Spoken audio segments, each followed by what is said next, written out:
امروز میخوایم به رازهای تاریک بردهداری در ایران بپردازیم. بردهداری در تاریخ ایران یه پدیده پیچیده و تاثیرگذار داره که از زمانهای باستان تا دوران قاجار به اشکال مختلف وجود داشته و تأثیرات زیادی روی جامعه، فرهنگ و اقتصاد کشور گذاشته. توی این ویدیو میخوایم تاریخچه و ابعاد مختلف بردهداری تو ایران رو بررسی کنیم. من رامتین هستم و اینجا کانال داستان‌های جهانه، جایی که از رازهای جهان از باستان تا الان رو میشنوید. بردهداری تو ایران مثل خیلی از نقاط دیگه جهان تاریخ طولانی و عمیقی داره.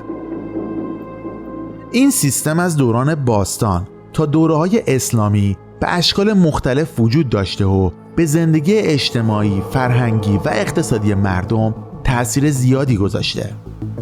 برای همین یه نگاهی میندازیم به بردهداری توی ایران از دوران ایران باستان.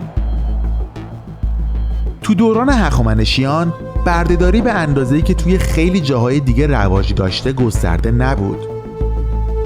تو دوران مادها یه نفر ممکن بود به خاطر فقر و نداشتن امکانات به یه فرد ثروتمند خدمت کنه. این وضعیت شبیه بردگی بود، اما اون شخص میتونست هر وقت که بخواد از اون فرد جدا بشه. پارسی ها که تازه دولت خودشون رو راه انداخته بودن با این نوع بردگی آشنا بودن، ولی برده ها از نظر اقتصادی اهمیت زیادی نداشتن. در دوران هخامنشیان برای برده ها یک کلمه به نام بندکه استفاده می شد که به معنی بند و زنجیر بود. داریوش بزرگ و دیگر مقامات هم این اصطلاح رو برای توصیف زیر دستاشون به کار می بردن. تو این دوره همه اتباع پادشاه، حتی مقامات عالی رتبه هم به نوعی بندگان پادشاه به حساب می اومدن. یه اصطلاح دیگه برای برده در فارسی باستان گرده بود که به برده های خانگی اشاره داشت. تو دوران هخامنشیان بعضی از برده ها از میان ملت های شکست خورده انتخاب می شدن و تو خانواده های سلطنتی کار می کردن. این برده ها بیشتر به عنوان کارگران خانگی فعالیت می کردن و بعضی از اونا ادامه خدمتشون رو تا زمان آزادی از اربابشون ادامه می دادن.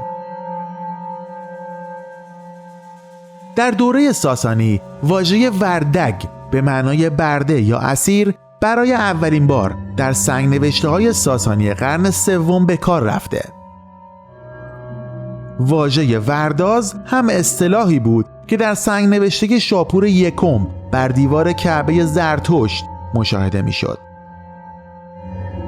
منابع اصلی درباره وضعیت قانونی و اجتماعی برده ها در این دوران در کتاب قانون مادیان هزار دادستان به زبان پهلوی و کتاب دینکرد اومده.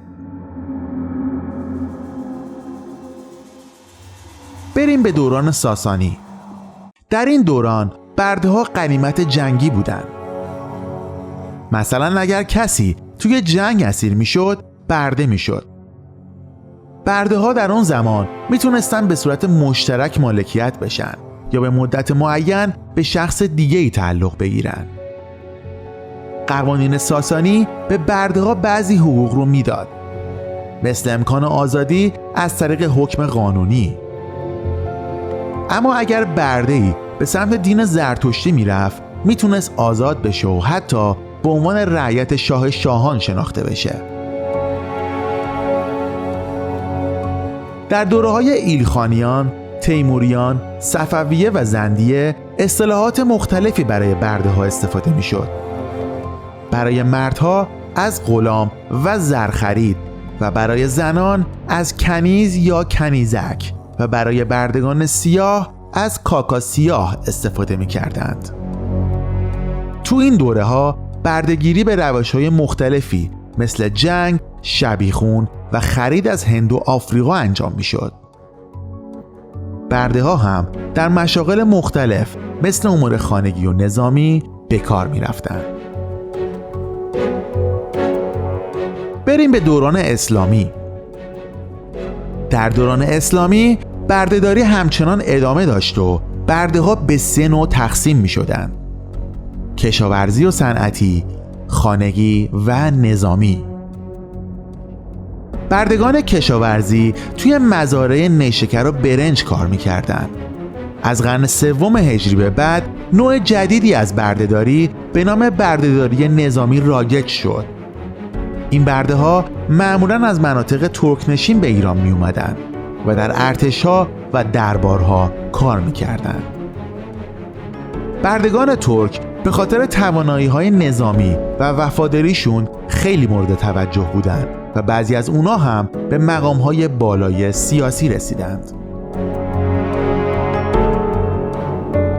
در دوران سامانیان تجارت بردگان ترک رونق زیادی داشت و بخش قابل توجهی از مالیات خراسان از این بخش تهیه می‌شد.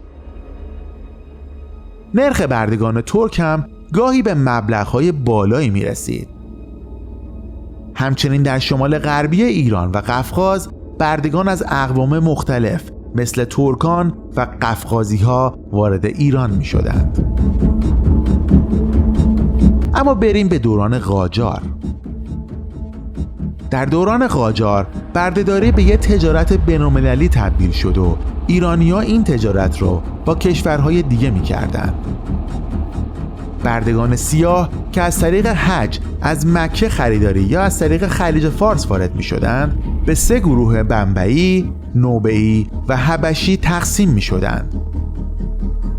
بردگان داخلی هم از خانواده‌های بلوچ خریداری یا دزدیده می‌شدند. در دوران صدارت امیرکبیر ورود بردگان به ایران سالانه بین 2 تا 3 هزار نفر گزارش شده بود و بردگان سیاه به نام حاجی شناخته می شدند. البته بردگان در اون زمان توی خانواده‌های اعیانی تهران خیلی رواج داشت. اما در پایان دوران قاجار اولین قانون ضد بردهداری تصویب شد. هرچند که اجرای اون مشکل بود، با فشارهای داخلی و بین‌المللی به ویژه بعد از جنگ‌های جهانی و فشار کشورهای اروپایی بردهداری کاهش پیدا کرد و کنار گذاشته شد. در این دوره فشارهای بین‌المللی باعث شد که تجارت برده کم بشه. روس‌ها فروش بردگان قفقازی به ایران رو ممنوع کردند و خیلی از بردگان قفقازی که توی جنگ‌های ایران و روسیه گرفتار شده بودند به روسیه برگشتند. انگلیسی‌ها هم تلاش کردند تا تجارت برده رو متوقف کنند. در سال 1265 ناصرالدین شاه حمل بردگان سیاه‌پوست از دریا به ایران رو ممنوع کرد. پیمان‌های زیادی بین ایران و انگلیس امضا شد که شامل بازرسی کشتی‌ها برای برده‌ها و آزادی اونها بود. این پیمان به کاهش تجارت برده کمک کرد و در نهایت در سال 1308 ایران تجارت و واردات برده رو به طور رسمی ممنوع کرد.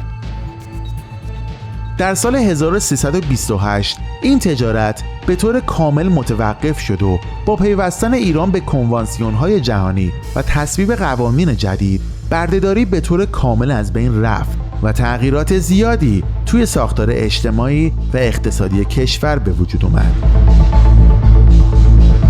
تاریخ بردهداری در ایران از دوران هخامنشیان تا قاجار یک فرایند طولانی و پیچیده داشته که شامل تغییرات زیادی در شیوه‌های بردهگیری و تأثیرات اجتماعی و اقتصادی اونها میشه. از دوران باستان تا دوران اسلامی و قاجار بردهداری تغییرات زیادی رو تجربه کرده و با فشارهای داخلی و بین‌المللی به تدریج کنار گذاشته شد. این تحولات به شکلگیری جامعه مدرن ایرانی و نهادینه شدن اصول انسانی و اخلاقی جدید کمک کرد و تأثیرات زیادی بر فرهنگ و اقتصاد کشور گذاشت.